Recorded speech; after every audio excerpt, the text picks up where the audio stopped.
moving forward into the next isolation level is repeatable read.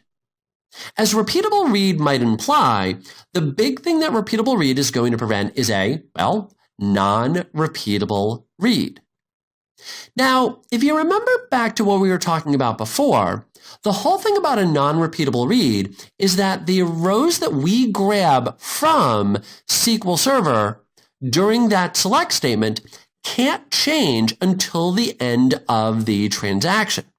So as a result, the data that we will have selected will be locked. Nobody will be able to modify that data while we have that data locked.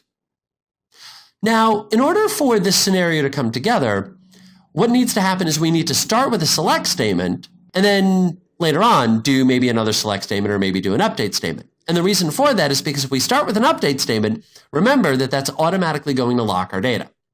Let's take a look at how we can utilize repeatable read. So this is the exact same set of queries that we had before. And what I'm going to do over on the left-hand side is I'm going to say begin transaction, and I'm actually just going to add back in. Okay. Just kind of slide things around here, just trying to make things a little bit more readable. Okay. So what I want you to notice is over here on the left-hand side, I'm going to do my read committed all the way up to this point. So let's just kind of put in a comment here and let's just say the bottom will be executed in a minute. Okay. So right now it's just the top. So let's go ahead and begin the transaction. Let's go ahead and say execute. And then over here, let's go ahead and begin our transaction. Now, we haven't actually committed it. So if I tried to, again, issue the select statement, that would, of course, hang. In our case, though, what I want to do is I want to commit the transaction. So we'll do that. And then let's issue the second select statement. Now, what I want you to notice is that when we issue that select statement the second time, it's the exact same select statement. We got a different answer, even though we're part of the same transaction. That is our non-repeatable read. The first time we did it, we got Akong. The second time that we did it, we got Harrison. The way that we control that is by utilizing repeatable read as our isolation level.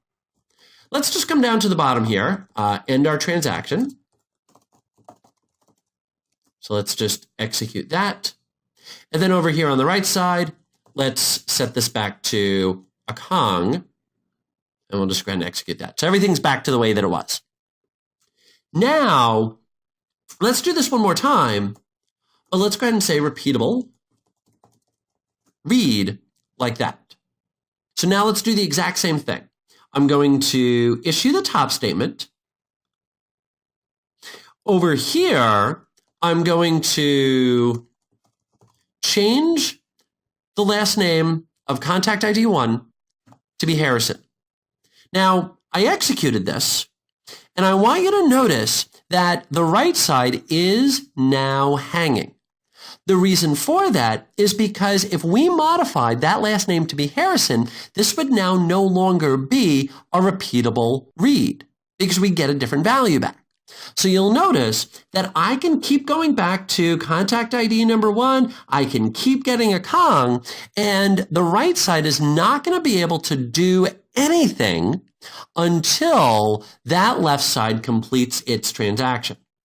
So let's just go ahead and roll the transaction back. That'll complete it for us.